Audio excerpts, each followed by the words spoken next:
Remote reality, yeah, that's the key. Unlocking stories wild and free. With a host, side by side. Channel surfers, let's ride. Welcome to Remote Reality. This is Lauren. And this is Dee.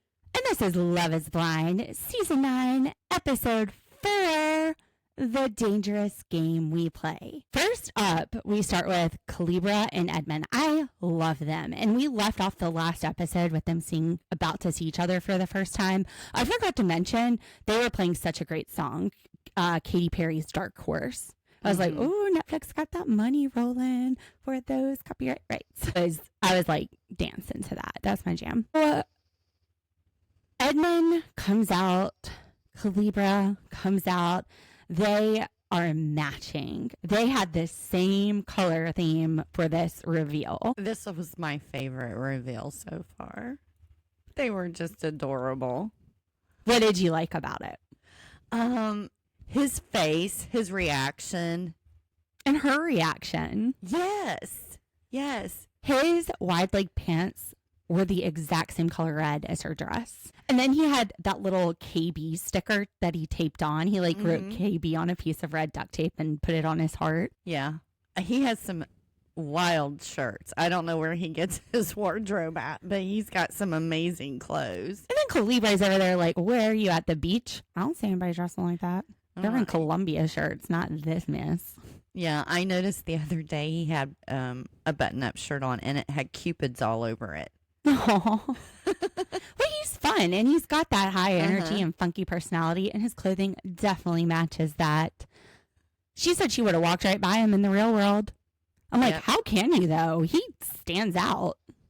He does, but that might have been the reason why she would have walked right by him. Who knows? And he's sitting there running with his high knees and doing big jumps. I did notice he did not have a comb in his hair. A lot of times he has a comb sticking in his hair. He did fancy his hair up a little bit. Didn't go so casual. What did you think about his love letter? Edmund's love letter to Calibra? It was very sweet. It was nothing like hers, but it was super sweet. It was very sweet. It's the first one he ever wrote. And he basically said he found his best friend to spend his life with. And he loves who she is now. He will love her as she grows. All the right things. All about her.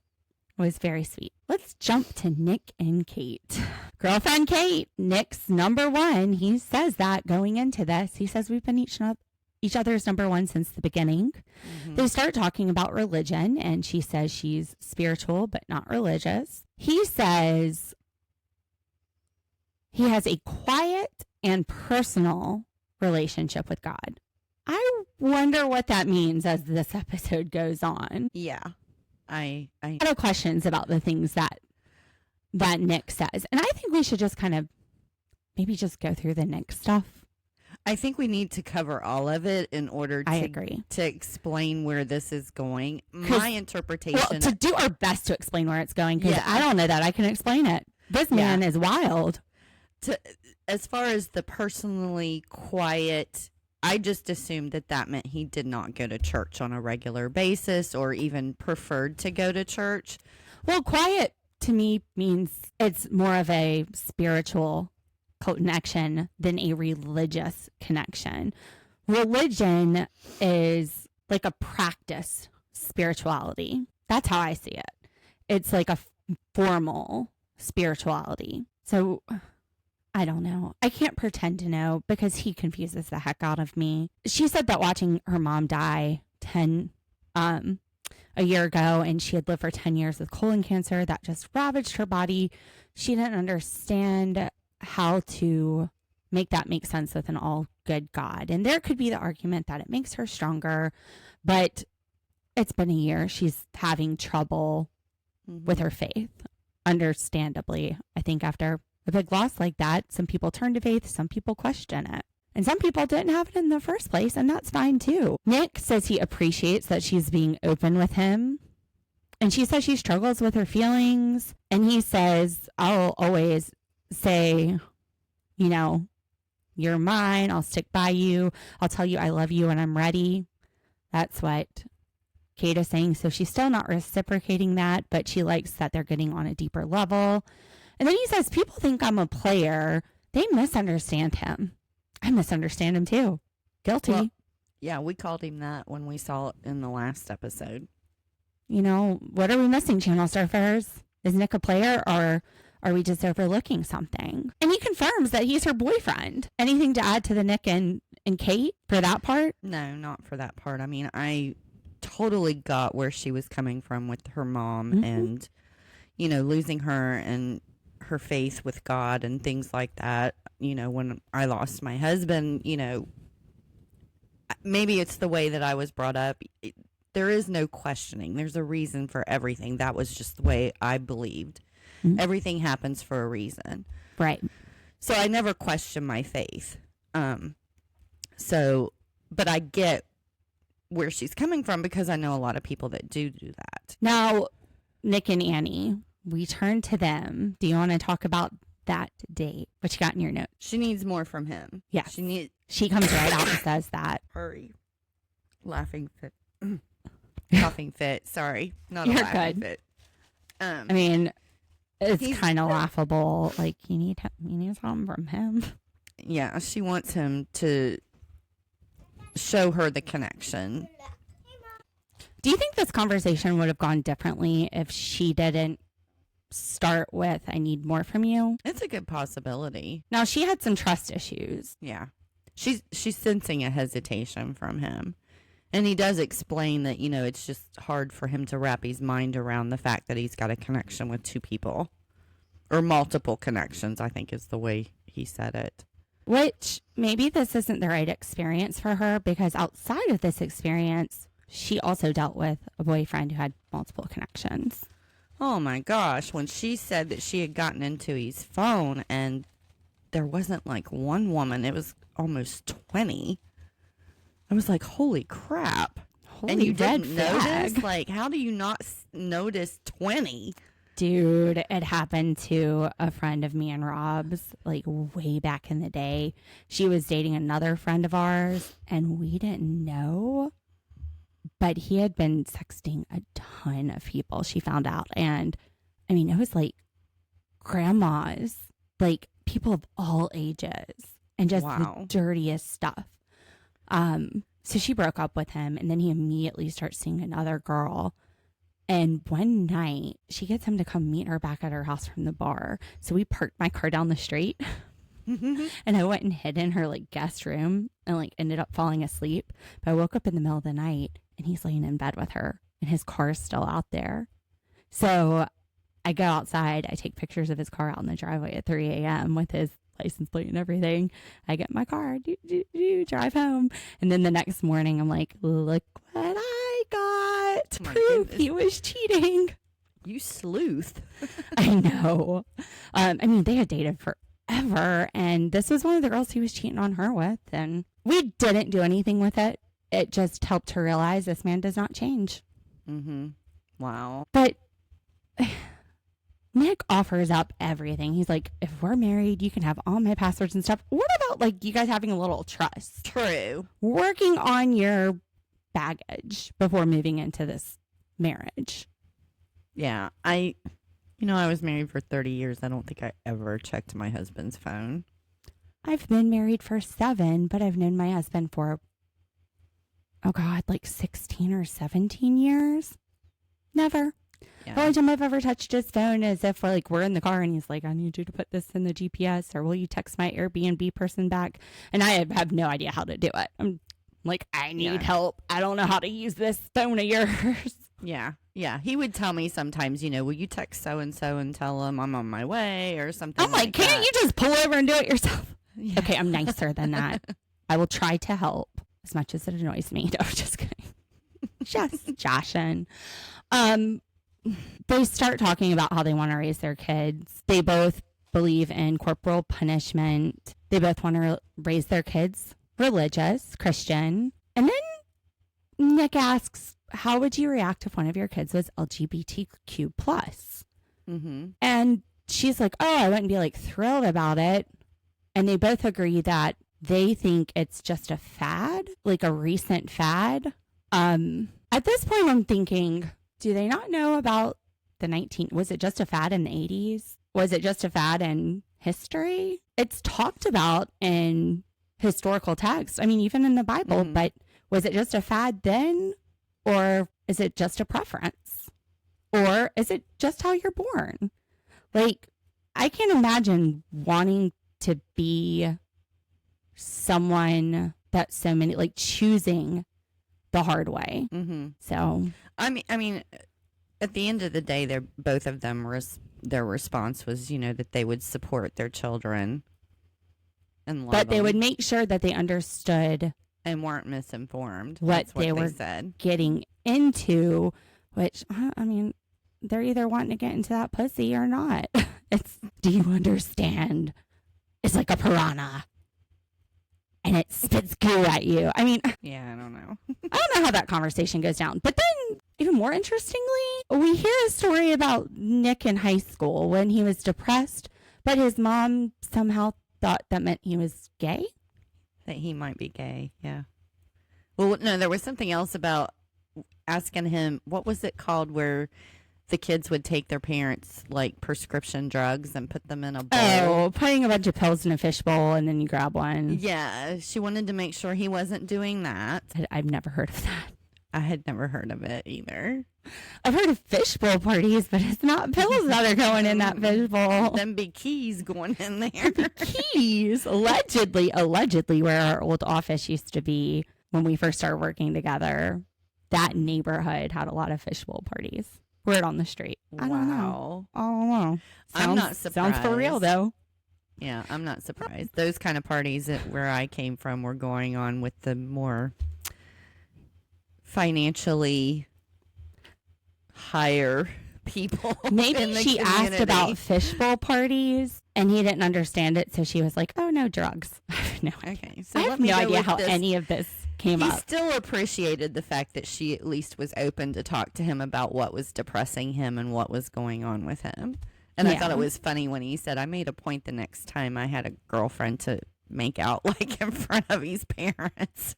Well, and he felt like he had to prove it. Mm-hmm. It makes me wonder if he was questioning it and he worries whether his kids will question it. And maybe he felt like, or maybe somebody told him it was a choice and he thought, I could try to change this.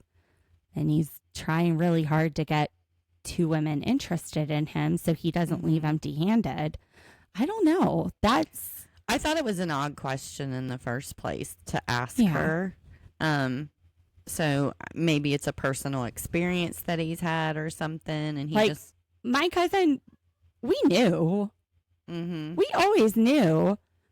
She decided to come out during my law school graduation. The answer was just like, yeah, we knew. We're happy. Let's see this other chick. And they were like, oh, yeah, nice job. Is she nice? Is she treating you well? Are we going to have to kick somebody's ass? Like, that was our response. Yeah, I don't know. It just kind of went right. It's like he wanted to bring that up. Mm-hmm. And he did say he was feminine, but that doesn't mean that you like guys. It just, we have this toxic masculinity and people think if you're a certain way, it must mean a certain thing about you. And it doesn't. Sorry, guys. My little guy is home from school and he keeps walking in. I'm like, go find your dad. I just need a little bit. It's like, that was 8 minutes. Thank you. I need a little bit more time.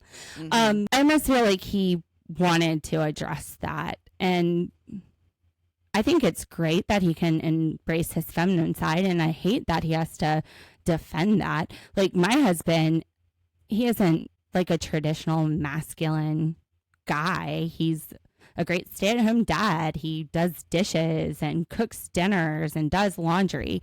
There's one part where Patrick is talking, or somebody was talking later, and they're like, oh, it was Brennen. If you're in the kitchen washing dishes or cooking, I'll give you a kiss. I'm like, yeah, I'll give my husband a kiss when he's doing that too. Let's just cook together. Fuck that. What you got for me to eat, honey? I think it's fun cooking together. I like my space when I cook, and I move around the kitchen. You know, in a certain way, but he'll clean up the dishes when I cook. So can't complain with that.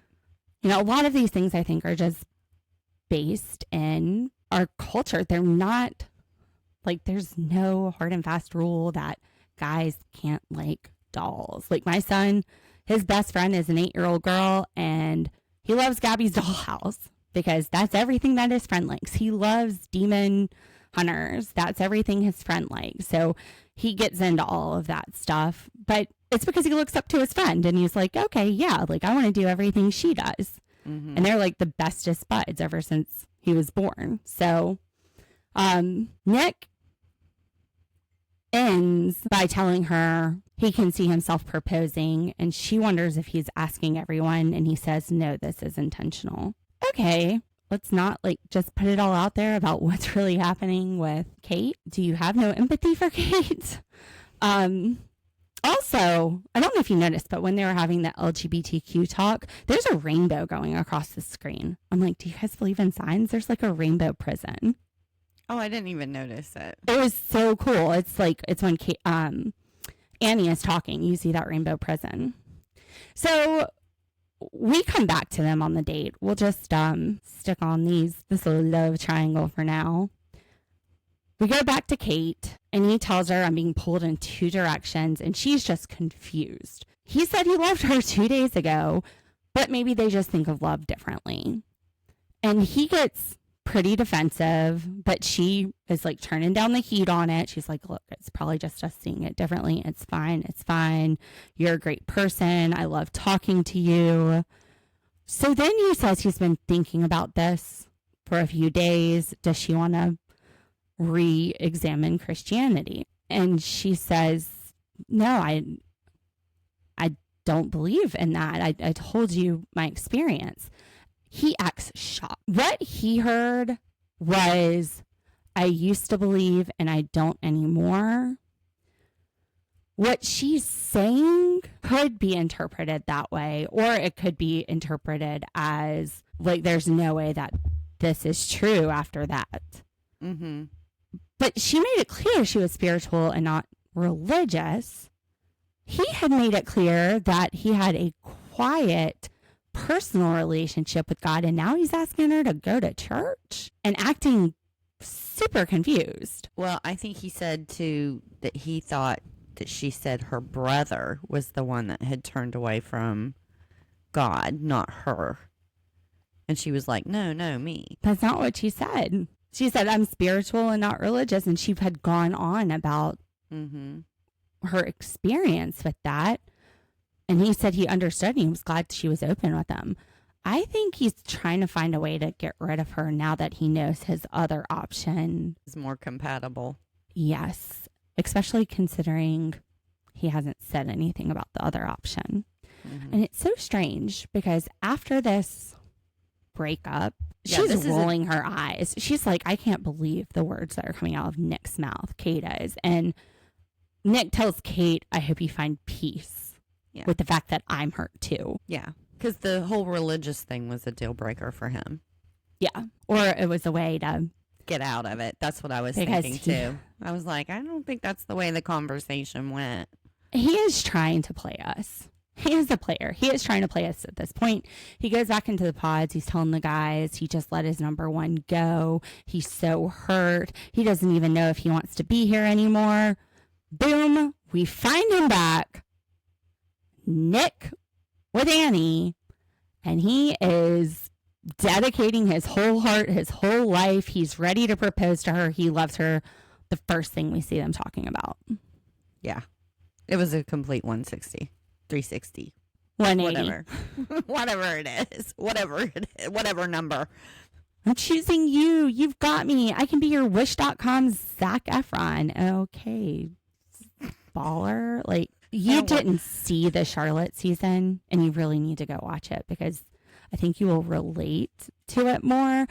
For me, it reminded me of dating in Charlotte. There was one girl at the beginning, and she said, I go to the Home Depots even to try to find a guy. Like, guilty. That's one of the things that we did. We would go all kinds of places.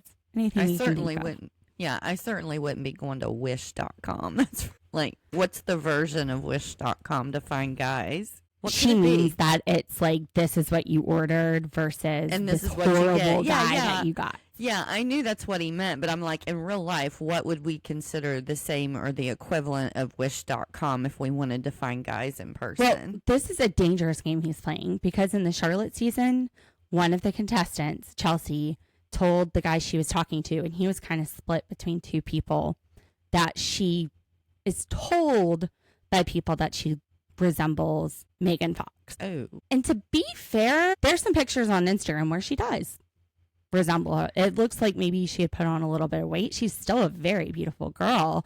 Like, at it, like, she's just gorgeous. But Megan Fox is very small framed. Mm-hmm. But in the face, she really, to me, looked like Megan Fox.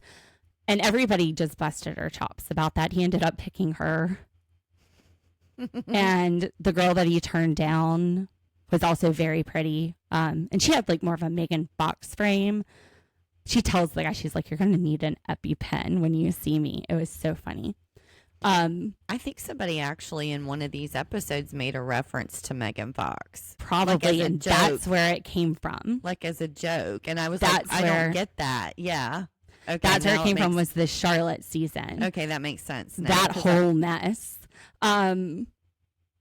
So, like, for you to say that you're Zac Efron, even like the Wish version, dude, like, just don't do that. Just Well, not yeah. a good idea, Zac I'd- Efron. yeah. Not. I would be more like, which Zac Efron? Before the jaw surgery or after? Because I think he was much cuter before the jaw surgery. I never thought he was cute. I thought he was in high school. He did, what was it, the high school, what were those? I don't know if I've ever Musical. seen anything with Zac Efron. He did High School Musical, Mm-hmm. and I cannot remember the other one, but it was like his brother died, and like he could see his brother, I think, but nobody else could. I don't know. I can't remember. Sixth Sense. No, it was similar to that, but yeah, High School Yeah, I Musical. don't think I've ever seen anything with Zac Efron. Now, Annie, right now, her number one has been Brennen, and she's telling Nick, it's going to be hard for me to tell my other person. He goes, oh, that's how I felt yesterday. Bullshit. Yesterday, you felt like Kate was your number one, Mm-hmm. and you were telling both people that you loved them. A little bit different. And now you're just like, screw you, Kate. Hope you feel bad about breaking my heart. Okay. And Nick says he's so confident in where he is right now with Annie. He's like gaslighting himself. Now, Brennan, he doesn't know who the other connection is. And he goes in to talk to Annie. And he's been feeling good about their relationship. He's not really worried about who the other connection is because he's felt good about what they've got going on. They've been each other's number one since day one. First thing Annie does is start crying and saying she doesn't know if this is right. And he's confused. He's like, I've not been shaky. I told you like 999% you're what I want. What really sets her off is when he doesn't remember what car she has. What did you think about that? I thought it was insignificant. Like in all the conversations that you're having, I don't like, dude, I can't even remember people's names when I first meet them. So remembering what kind of vehicle they have is probably not something I'm gonna have stick out in my head. You know what I mean? Does she think that love is blind means you go in there looking for a certain thing, like for someone to reaffirm you, and just ignore all the other red flags, just be blind to that? Once you hear I love you, boom, go? Well, and that's what I was thinking, because, you know, she wanted Brendan to tell her first, and Nick has beat him to the punch. Because I'm like, Nick. Mm-hmm. Yeah. Okay. Yeah. So I think she's backpedaling now because Nick told her that he loved her, and she's fallen for all of that crap he was telling her. Well, and before she starts spiraling, he goes, look, I heard everything you said yesterday. I'm coming here with you telling me I needed to say I love you first in mind. Mm-hmm. She's not even like picking up on what he's putting down. There's this huge gift in front of her, and he's not going to fight somebody to love him. He just says, okay, well, I pray that you're doing the right thing. Please think about it. Think about what we have. Don't open that gift. It's not going to help either one of us. What do you think the gift was? Do you think it was something professing his love? I think it was. I think it was think going to be so. some kind of surprise for her that he was prepared that would be special. You know, she'd open it and, you know, I love you. So Brennan goes back to the guys and lets them know his number one is seeing somebody else. And Nick is saying, don't focus on the what ifs. Mm-hmm. And then Nick's saying, I've never felt uncertain about my connection to this person. I also never thought she was the one I would choose. And then he said it's going to be boring when you guys aren't around saying stupid shit. What was that supposed to mean? He's Like, just like an asshole who doesn't care about and he has no empathy for people. I know. And, you know, and Brendan's going to go back in and talk to her in a minute. But first of all, I had a question because this is the only time that I see the two of them together or Brendan in a group, you know, the men's quarters. But when he goes back in to talk to Annie the second time, he knows that Nick is the one who was the other person. And I was like, did I miss something? Where did it They come didn't out? show that, but I think he probably picked up on it from what Nick said. Okay. Because I was Nick wasn't sitting there trying to be quiet. But I was confused how, I mean, I know how Mike figured out Jordyn. Wait, did somebody go up to him and specifically say it was Nick? I don't know. I just know when he goes back in the second So yeah, time. the first thing he says is, last night I was going to tell you I love you and I know you're seeing Nick. I never saw that coming. And then he's like, it's me. Like, you don't know what to do respectfully. I'm the one who could give you that life you want. I felt like if I didn't tell you this, I would regret it for the rest of my life. It's so clear that you should be with me.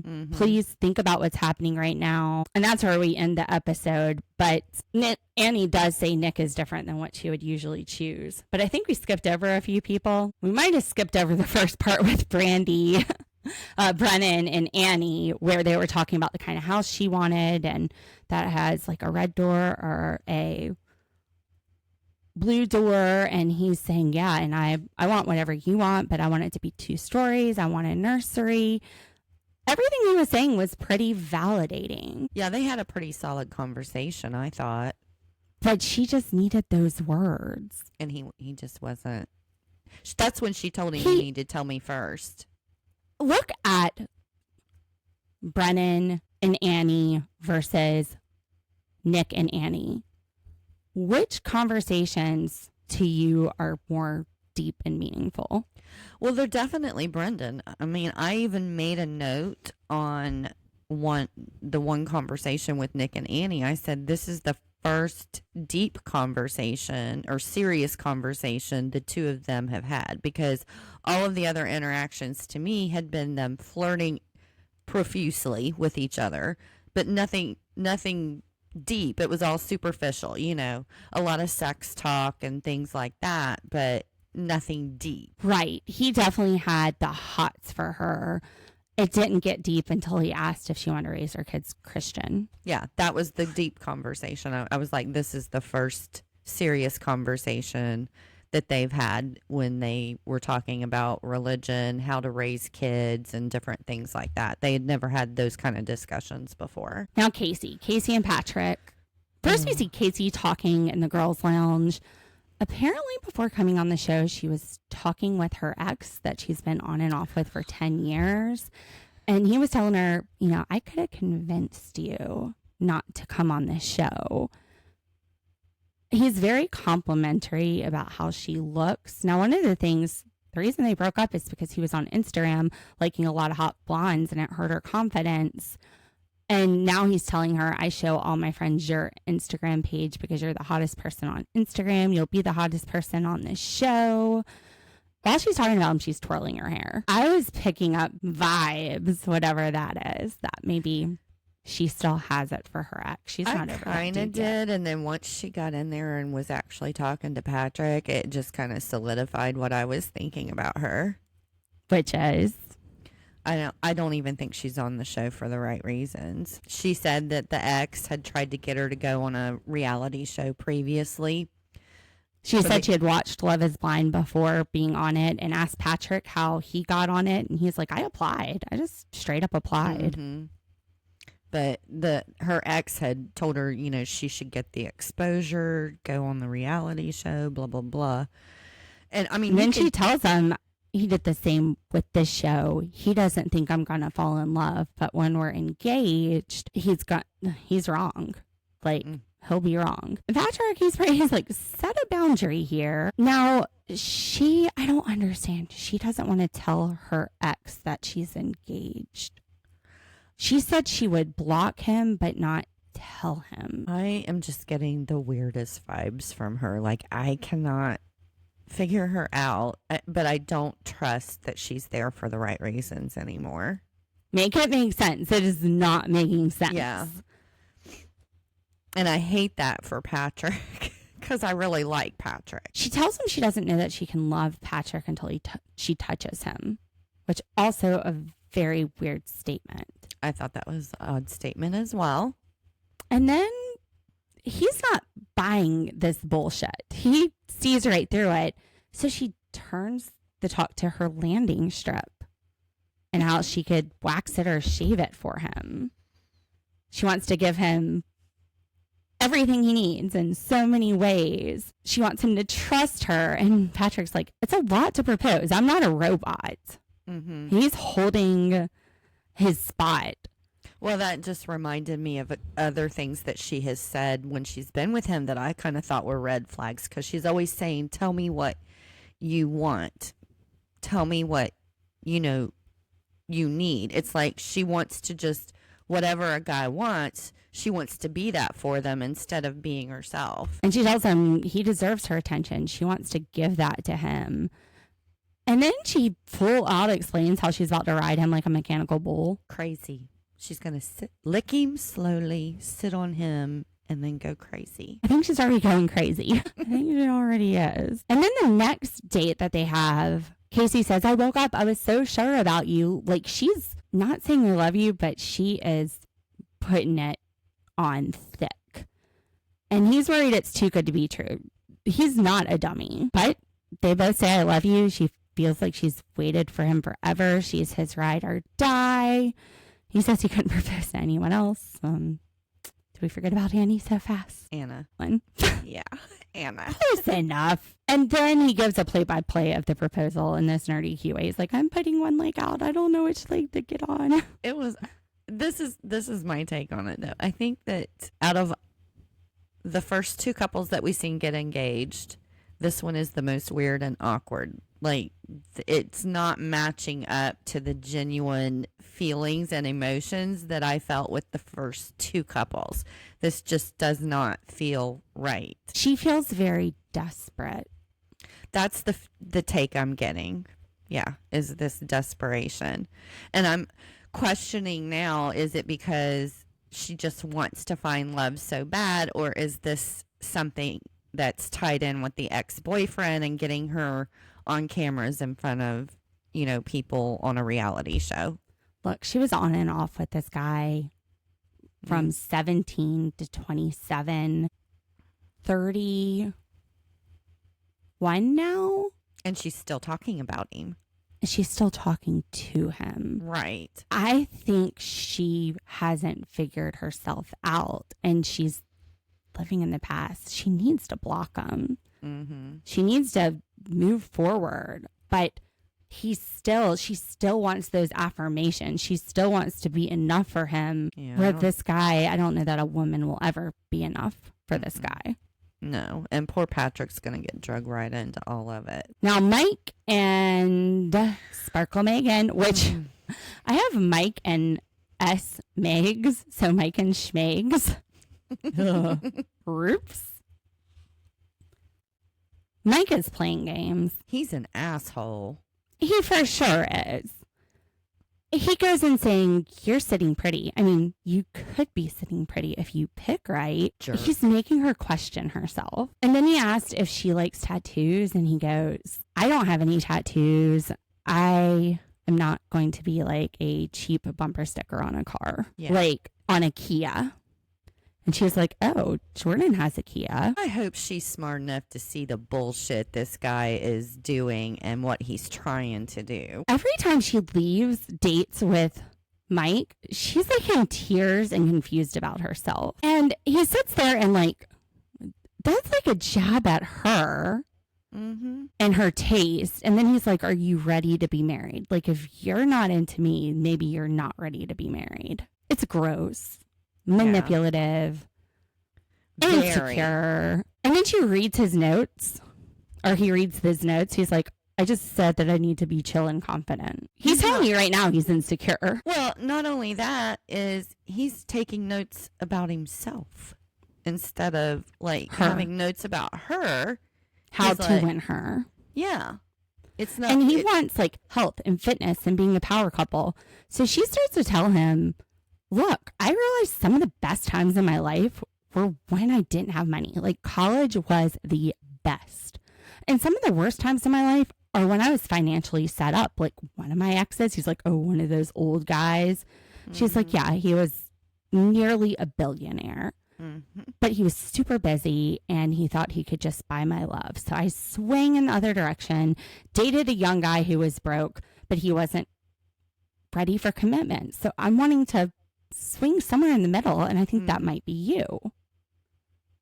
Which this is a guy who's telling you, eat, be healthy, be a trophy wife. I like that you're traditional. Let's be a power couple. Our kids are going to be sexy, which is super weird. You think that's the middle? I don't know what she's thinking, but she gave him a huge clue in telling him about the almost billionaire guy and that lifestyle. And she's made references to him reminding her of her ex. So you would think he would put two and two together, but he's not listening to her. He's too busy writing chill and be confident. I'm better than all of the other guys in here. Which basically chill and be confident is taking a page out of Jordyn's book. Jordyn, he comes back talking about his date with Meg, and he's like, we agree spiritually. We agree politically. We're aligned. And then Mike is talking to one of the guys and said, if he wants a real man and she doesn't pick me, it's going to be a mistake. What kind of toxic masculinity bullshit is that?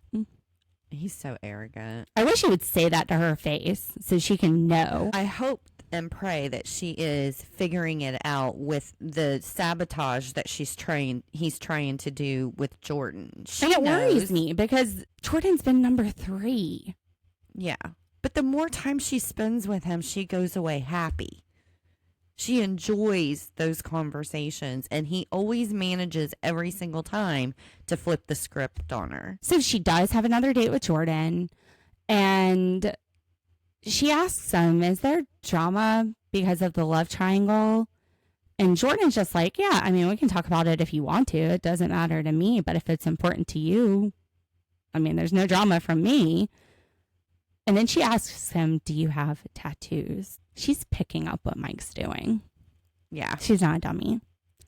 And Jordyn said, yeah, I got a couple of small ones. And he winks at the camera. I know. It's so funny because he's got like an arm sleeve, a leg sleeve. Oh, man, he's going to be in trouble if she picks him. I don't know. I think it's hot. I hope she's one of those girls that thinks it's hot, too. Well, she said she had tattoos that she got when she was 14 and 16, and she did have them removed. But to be fair, Jordyn's like, yeah, my 5-year-old talks to me about Paw Patrol tattoos. And I'm like, that's why you wait till you're 18. So she probably had something stupid. Well, I was wondering how she even got them, because you usually can't get them under the age of 18. I don't know. Prison. Shit. That time she was holed up. But he's so funny. I mean, she smiles and laughs at the whole Paw Patrol thing. And then she says, maybe my dad being type 1 diabetic and your son being type 1 diabetic, maybe he's placing me in your life so that Jordyn has someone that can help with Luca and know the ins and outs of type 1 diabetes, know to get him blood sugar, juice when his blood sugar is low, know how to test blood sugar, know that you give a certain amount and wait 15 minutes, unlike the camp counselors I had as a kid who just kept stuffing me with cookies until my blood sugar was sky high. There's a lot to know. And Jordyn says that's not what I need from you. I just need you to love him. The other stuff is a bonus, but I don't expect you to be a caretaker for him. He could not have said it any better. It was the perfect response to her saying that. I love Jordyn. I love him too. I think she's going to love him. I hope so. I hope so. Jinx. Well, it's not an affirmation. Yeah, more affirmations. We didn't say because it was so. She asked how an engagement would work with Luca, and his answer is perfect. He's like, we would go and make sure that Luca's mom was on board with however it was discussed. She's part of this as well. And Meg says, I would love for him to live with us. And you can just see Jordyn. He's like over the moon. Well, and it was a very mature response, too. It was. He's 29. Yeah. But he's ready. And he says it's one of the top 3 moments in his life. And she's just smitten.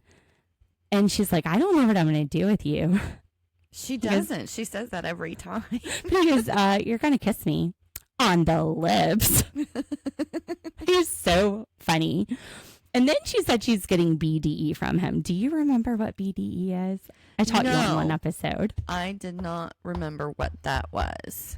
Big dick energy. Oh. Because he turns around and says, absolutely not. Small dick energy.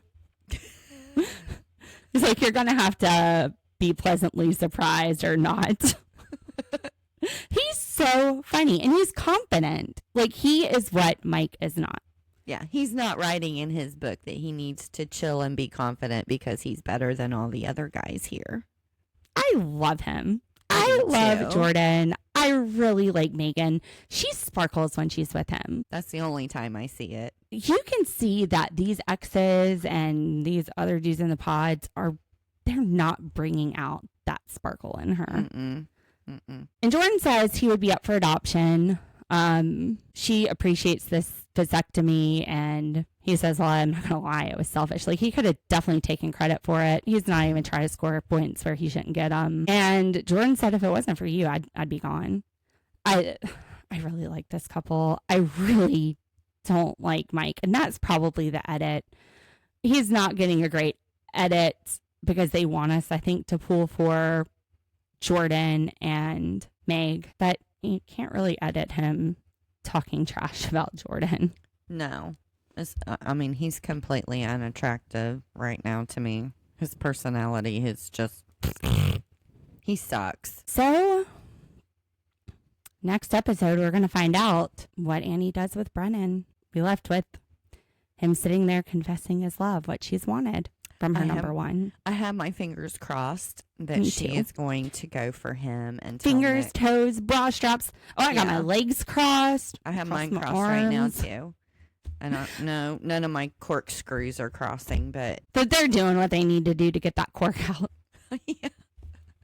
Somebody who's not watching is not going to understand that. She's got a workout wine shirt.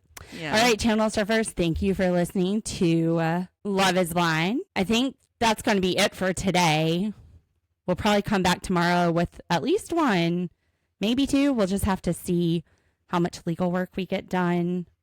But at least one will be dropped tomorrow, and then the other one, whatever we can fit it in. We did not expect Love is Blind to just give it to us this thick. We did not expect it to come with this BD.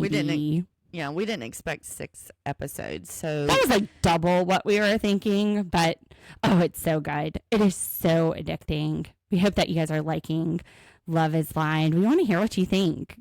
Nick or Brennen, who are your favorite in the cast? And who are you getting that slimy feeling about? And I'm not talking about slide, slippery slide.